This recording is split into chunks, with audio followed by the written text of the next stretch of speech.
Ibarrangelu laga errekak bustitzen du, eta izen bereko hondartzan itsasoratzen da. 1500 urte inguruan natxitua bereiztu zenetik, Ibarrangeluk ez zuen aldaketa handirik jasan, 1822an Elantxobe auzoa banandu zen arte.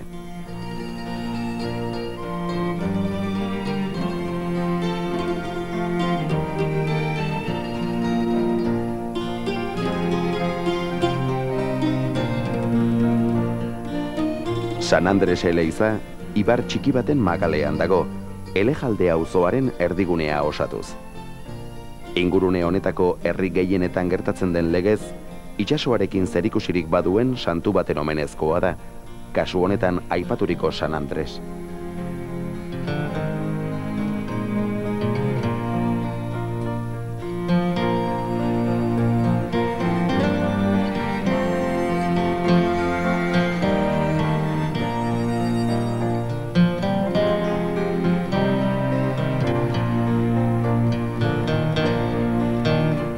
Elantxobe eta Ibarrangeluren arteko muga ezarketak 1822tik 65eraino irauntzuen gatazka sortu zuen. Azkenik urte honetan betirako mugak ezarri zituzten arte.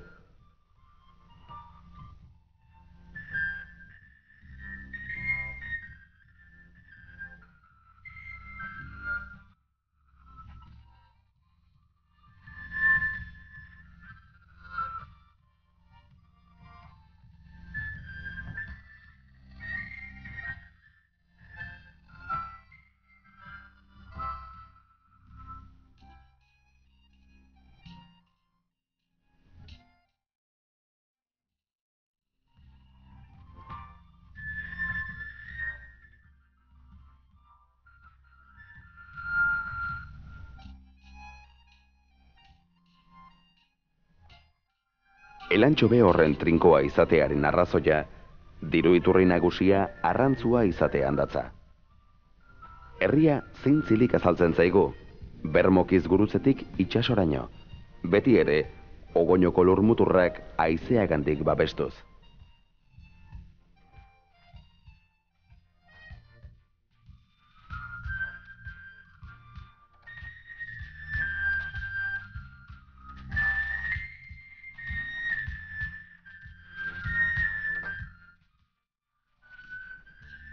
Adolfo Agirrek honelaxe deskribatu zuen. Elantxobeko etxeak bata bestearen gainean azaltzen zaizkigu, itsaso gehiago nork ikusiko leian baleude bezala. Ezin herri bati itxura malkartsuagorik eman. Badirudi, biztanleen neurrira egitea baino, artista baten imaginazioaren kapritxo hutsa izan dela.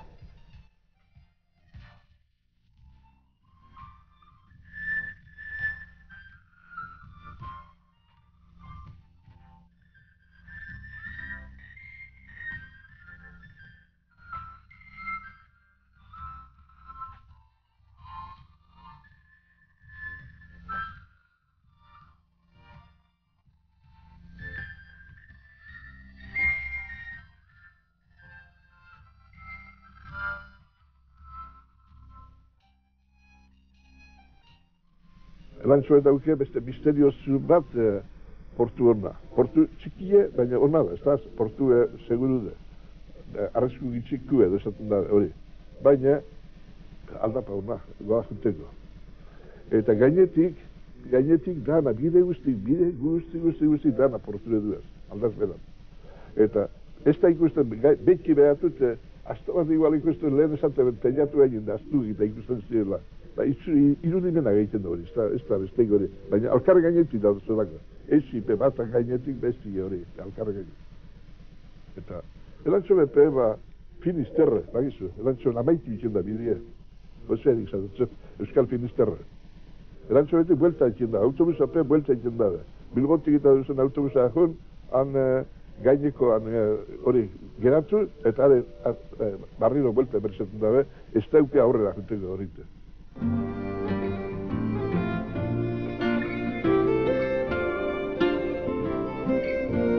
Kostalde honetan, bada tradizio literariorik ere.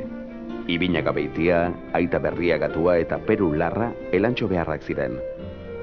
Garaiaietan pertsonai ezaguna izan zen baita ere, Gorgonio Renteria aleniz. Elantxo Beharrau merkataluntziko kapitain zen, eta Eusko Alderdi Jeltzalearen Euskadi Buru Batzarreko presidente izatera heldu zen. Azkenik, iparraldean erbesteratuta zegoela hiltzelarik. Guzti honetaz gain, Gorgonio, euskaltzale, poeta eta abesti ugariren konposatzaile ere izan zen.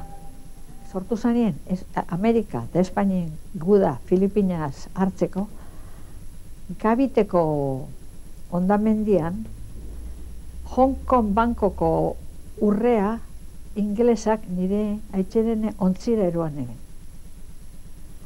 Dan Amerikarre guda ontziak bere ondoan handizik ikusi eban bera zela nigaro zan hori ondamendi hori.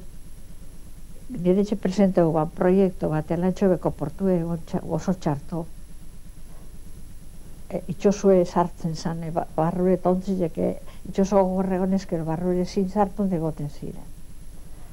Da berak iban proiektu bat, da inoiz ezana sortu, Bizkaiko aldun dien danak emoretzen baietza. Botazio bakarra, diputatu guzi behietzen mobena, bera gonzana izan. Berakiko nik ezakit, gauza berezi bat danakin ondo erotazan.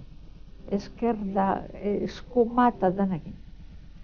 Bera sekule, bera bertzabatasune, alde bat ere itxibarik.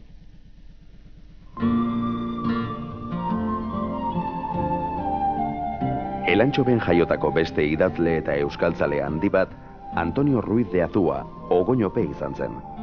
Lanik gehiena erbestean egin zuen, lehenik eta behin, Bartzelonako Euskadi aldizkariaren euskarazko orrialdeen arduradun gisa.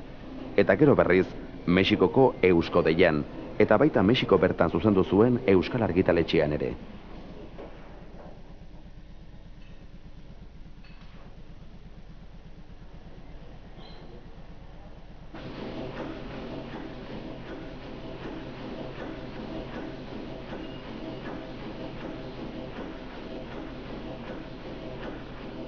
Bera zan Elantxobe jaioa.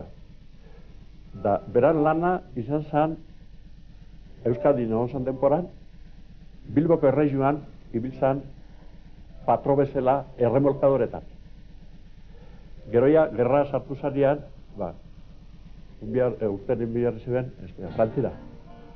Frantzin, bestak gitxikora bera zematu urte ziren, Mexiko da etorri orduko, da gero, Mexikora etorri, da Mexikon lehenengo lana izan zen lokal bat, beste lagun batekin eukiben kuadroak egitera, hori urte bi, da aldi, lasterrian, hasi zen Eusko Deia.